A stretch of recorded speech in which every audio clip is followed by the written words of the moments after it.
दोस्तों, मैंने निफ्टी का चार्ट खोला हुआ है।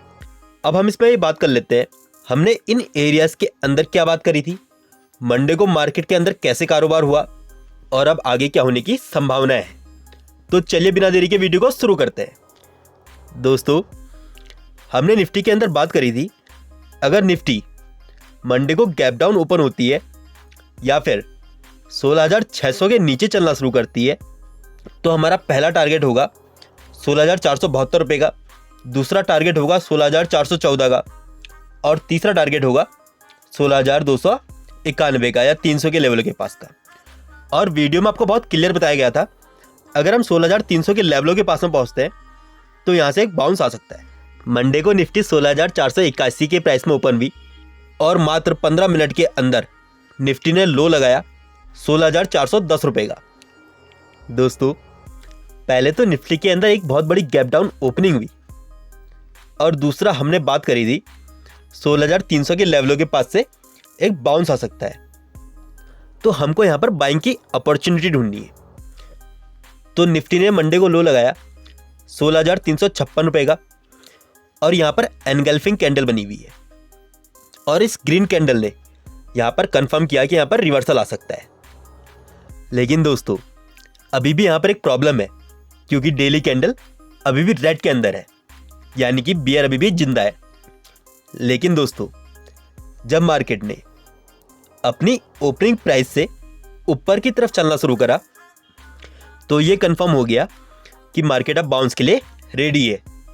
अगर इसके बाद आप पहला रेजिस्टेंस देखेंगे तो निफ्टी पहली बार 16,600 के लेवलों के पास में रुकी थी और दूसरा रेजिस्टेंस 16,735 के पास में था। दोस्तों, हमने प्रीवियस वीडियो में बात करी थी कि 16,600 से लेकर 16,735 की जोन नो ट्रेडिंग जोन है। अगर इस एरिया के अंदर आप देखेंगे तो निफ्टी 12:05 से लेकर 2:55 तक इसी जोन के अंदर थी। 2:55 के बाद 16,735 रुपये का ब्रेकआउट आया और प्रीवियस वीडियो में मैंने बात करी थी, अगर 16,735 रुपये का ब्रेकआउट आता है तो निफ्टी एक बार 16,845 रुपये तक जा सकती है। अगर दोस्तों इस दिन हम निफ्टी का हाई देखेंगे तो निफ्टी ने हाई लगाया है 16,814 रुपये का। अब दोस्तों हम ये बात कर लेते हैं कि वेडनेसडे को क्या होने की संभावना है। अगर दोस्तों हम वेडनेसडे को गैप अप ओपन होते हैं 16,850 से लेकर 17,000 की जोन के अंदर, तो हमें बाइंग के ट्रेड को अवॉइड करना है, क्योंकि निफ्टी मैक्स टू मैक्स 17,100 के लेवलों तक जा सकती है और बीच में कहीं से भी घूम सकती है। अब दोस्तों हमको मार्केट के अंदर नोटिस क्या करना है, जैसा कि मार्केट ने गैप डाउन ओपनिंग के बाद यहाँ पर बाइंग का सेटअप बनाया था। अगर आप इस ट्रेंड लाइन को देखेंगे तो ये ट्रेंड लाइन 16,686 पे ब्रेक हुई है। अगर ऐसे ही मार्केट गैप अप ओपनिंग के बाद सेलिंग का सेटअप बनाती है और अपनी ओपनिंग प्राइस से नीचे की तरफ चलने की शुरुआत करती है तो हमें 16,500 से लेकर 16,600 तक के लेवल बहुत आराम से देखने को मिल सकते हैं। लेकिन अगर हम 16,500 के लेवलों के पास में पहुंच जाते हैं तो यहाँ से एक बार एग्जिट कर लेना काफ़ी सेफ रहेगा।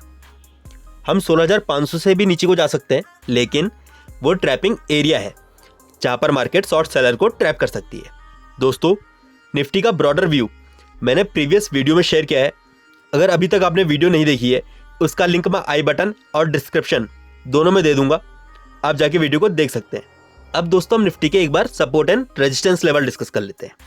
अगर हम 17,000 के पास में ओपन होते हैं तो 17,000 की जोन हमारे रेजिस्टेंस एरिया हो सकती है और अगर हम 17,000 की जोन से नीचे की तरफ चलना शुरू करते हैं तो हमारा पहला सपोर्ट 16,911 के पास में रहेगा। 16,911 का लेवल अगर नीचे की तरफ ब्रेक होता है तो हमें दूसरा लेवल देखने को मिलेगा 16,800 का। अगर 16,800 का लेवल नीचे की तरफ ब्रेक होता है तो 16,735 से 16,600 की जोन एक अच्छे सपोर्ट का काम कर सकती है और अगर 16,600 की जोन नीचे की तरफ ब्रेक होती है तो हमें 16,550 से लेकर 16,500 के लेवल भी देखने को मिल सकते हैं।